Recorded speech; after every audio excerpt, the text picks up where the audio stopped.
Hi everyone, it's Liz from Devalishangell, and today I'm going to show you how to make shorts from scratch. We'll be adding a drawstring and pockets to these shorts, but they're both optional, so if you want to make a simpler pair of shorts, you can always skip those two parts. This is the fabric I'm using. It's the same type of fabric I use for all my bikini videos. It is stretchy. I don't have a pattern for shorts, so I just bought a pair of shorts that are in the size that I needed, and I traced them out. I'm using a washable marker to do so. Notice right here in this area, I didn't go in, I went straight up because the waistband scrunches the top of the shorts, so please note that so you don't make the waistband too small. So here I'm just laying the shorts flat, and I need to add room to the top for the waistband. So the waistband I use is about 1.5 inches, so I'm going to add about 1.5 inches to the top, and then I add about 1 inch to the bottom for seam allowance. And on the sides here, the back is usually kind of folded in, so I measure how much it's folded in and then add that to the side here. And then once I get the back, I'm going to flip it right where the seam would be, and then I'm going to do the same for the front. So you can see I already kind of have like a rough draft of what I sketched out earlier, but I'm just kind of double checking it. So here I'm doing the front part, and you'll notice that the front and the back of the shorts, they usually have a different type of curve, and I'm just kind of feeling through the shorts of where the seam would be, and then just making that mark. With shorts, you always just want to make sure you double check twice before you cut. So before I cut it all out, there's a couple things that I just want to double check. So I'm going to double check this part of the shorts to make sure they're the same length. I don't really know what to call that part. And then I'm just going to check the front and the back to make sure that I made them the same length as well. Now that everything looks good, I'm going to go ahead and cut it out. I did add about 1/4 inch seam allowance while I was tracing the shorts, so I'm just going to cut out exactly what I traced. Now I'm going to cut out my second piece, so make sure you have one right side facing down, one right side facing up, otherwise you'll end up with either 2 right legs or 2 left legs. I always try not to include my feet in the videos, but I needed the camera wide for this, but my feet look kind of cute anyway, so you know I'm just going to leave it. So here I'm just checking how I did. Everything looks like it's lining up. I have the extra space at the top and the bottom. I did kind of put a lot of extra space, which I trim later in the video, but it's okay. So now I'm just going to pin the curves. I wish I would have not wore this robe in this video. I don't know why I did that, but whatever. I'm pinning the curves. As you can see, my curves kind of like, one is a lot longer than the other. I don't really know how that happened, but it ended up being okay. I do use a sewing machine and a serger to sew these shorts, but if you don't have a serger, it's okay. You can still do the whole thing on a regular sewing machine. Serging something in this video, you can use either one of these zigzag stitches or this hem stitch, number 7. That's the one I prefer, and I'm going to show you what that looks like now. So as you can see, it still overlocks the fabric. It just doesn't trim it while you sew it, but that's okay. And it gives you the same result pretty much that you would get with the serger, and these are the settings that I use to get that stitch. And here comes my bestie again for her 15 seconds of fame. Anyway, so now I'm going to use my serger and serge those 2 sides that I pinned, just the curve part. I like to then add a straight stitch on top of that seam to kind of pin that flap from the serge down. I feel like it makes it look way more professional when you do this.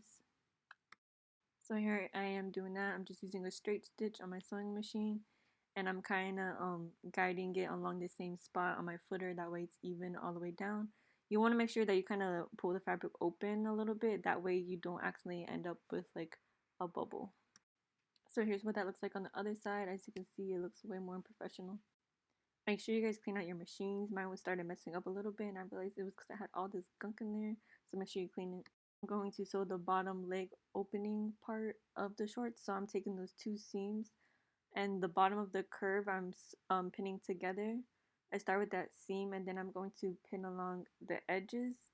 As you can see here, one of my sides was like longer than the other, but I just kind of slightly pull the shorter side while I'm pinning, and it evens out. I don't know why it always end up being like that, but it ends up being okay in the end. So if yours is like that too, you can always fix it.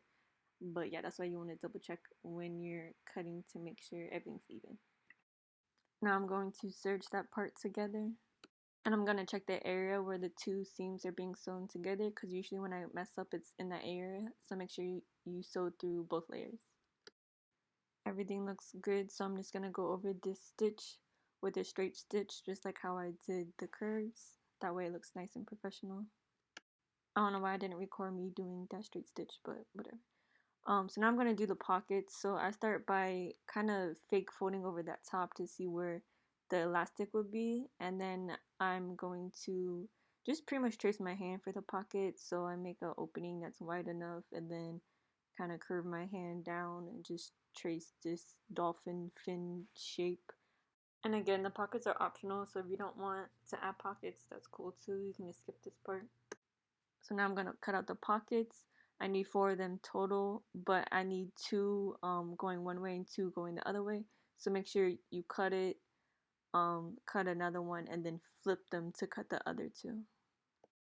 And here's what my 4 pieces look like. To add the pockets, I need to open up the sides. So I'm gonna pin the seams together. That way the sides are even. And again, the pockets are completely optional, so if you're not adding pockets, you do not need to cut open the sides. Now I'm gonna carefully cut open the sides. So make sure you use some sharp scissors, that way it's a lot easier and cleaner. Now I'm gonna pin the pocket onto the shorts right sides together. So you do need to leave room for the waistband, so I'm kind of just comparing it with the other pair of shorts to figure out where I need to place it. But my brother said that I could have put them a little higher, so if I made these again, I would probably put the pockets about an inch higher. I wanted them pinned on there real good. I just kind of measure how far the top is from the bottom of the shorts, and that way I can easily add on the other ones. So usually the top of my pockets start about 17 to 17 and a half inches from the bottom. So here I'm just double checking to make sure that the opening of the pockets line up with each other. Once that looks good, I can go ahead and sew all of the pockets onto the shorts. So now that the pockets are sewn on, I'm just gonna put the 2 right sides together and pin along the side and around the pocket. These 2 areas right here are where I mess up on the most, so you want to make sure that you kind of pull the fabric to get into that corner. That way you go through both layers and you don't accidentally leave a hole there. Here I'm just double checking those 2 areas. Sometimes I go over it with the straight stitch just to be sure that it's closed, or I go over it again with my serger. Now I'm gonna add the waistband. There's a couple ways you can do this. If you want to do it an easy way, you can always just fold over the edge so it's kind of like hemmed, and then fold that over wide enough for the waistband to fit through, and you can just sew that down and then slip the elastic through there. So I'm gonna do it the complicated way because I'm adding a drawstring. So here I'm just kind of folding over the shorts with the elastic and seeing where I would need the opening for the drawstring, where I'm going to add the grommets. So I'm just putting the 2 dots there. My fabric for the shorts is stretchy, but I need this area to be stiff for the grommets, so I'm just going to add some interfacing. So I'm just ironing that interfacing on. If you never used interfacing before, there's a lot of tutorials on there, but you just dampen another fabric and iron it on. It's pretty easy. And you see how the back of the shorts kind of has that like part that sticks out? You want to make sure you're doing this to the front of the shorts. I accidentally did it to the back, so I had to fix that. But once I get my interfacing on there, I'm just double checking to make sure the dots are even. It's going to line up. And then I'm just going to use my grommet kit, which I put in the description. It's very, very easy to use. A lot of people think it's complicated. It's not. This kit was cheap, and I've used it so many times. It's very easy. You just put little holes and then add the grommets with the instructions. So I just put my grommet down and then put the other part on top. And I'm hammering it with the sock because it's 1 a.m. and I don't want my neighbors to be mad. But yeah, I'm just hammering the grommet on there. So once I add the other grommet, I'm going to get the waistband now. So I'm just kind of using my sample shorts to figure out how long I need the waistband to be. I'm leaving about an extra inch or so, that way I can sew it together.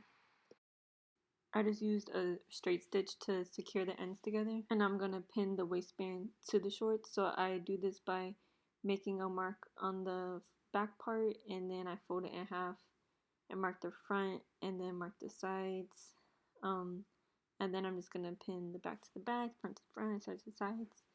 And then I like to add 4 more pins in the middle of those sections. So I'll kind of just pull the fabric and the elastic apart from each other so I can find the middle like that and then pin it together. So now I'm just going to serge that down, and then I realized in this video the stitch was very ugly, and it was because I didn't put my footer down. I don't know why, I forgot, but that's why it's so ugly. So I ended up going over it again.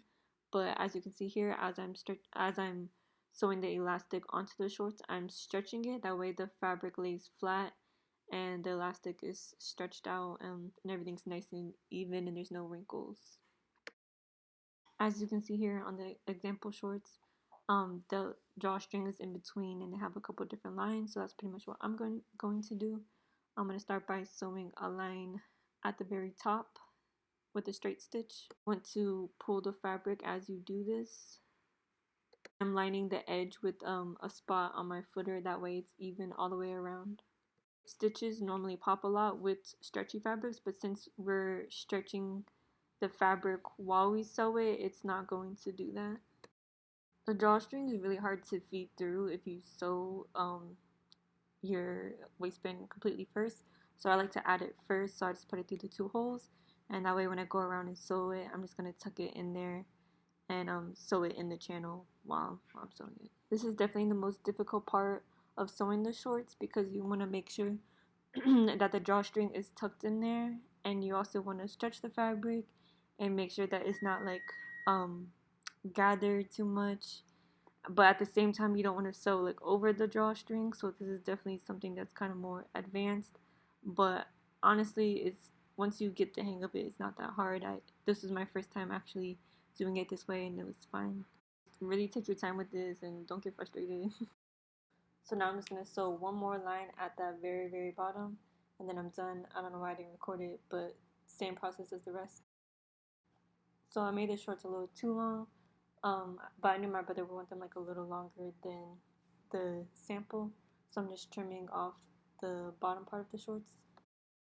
And I'm gonna hem the bottom edges of the shorts, so I'm just using my serger to add this clear elastic to the bottom of the shorts. And I like to add this for stretchy fabric when I'm hemming it, because sometimes when you sew it and you stretch it and you pull it a little, it's going to look really wavy, so adding this clear elastic kind of helps with that, but it's optional.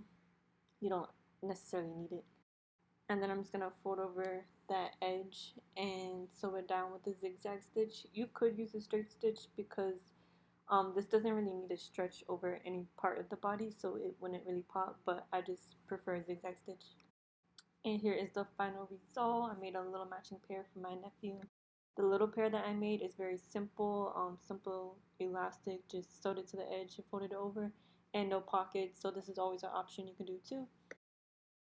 I hope you guys like this tutorial. If you have any questions, just comment them down below. And you can follow me on Instagram at Devalishangell. It's in the description. That way you can see when I post new tutorials. You can also check out other things I make. I do plan on hopefully offering sewing classes via Zoom soon, so keep an eye out for that. And as always, thanks for watching.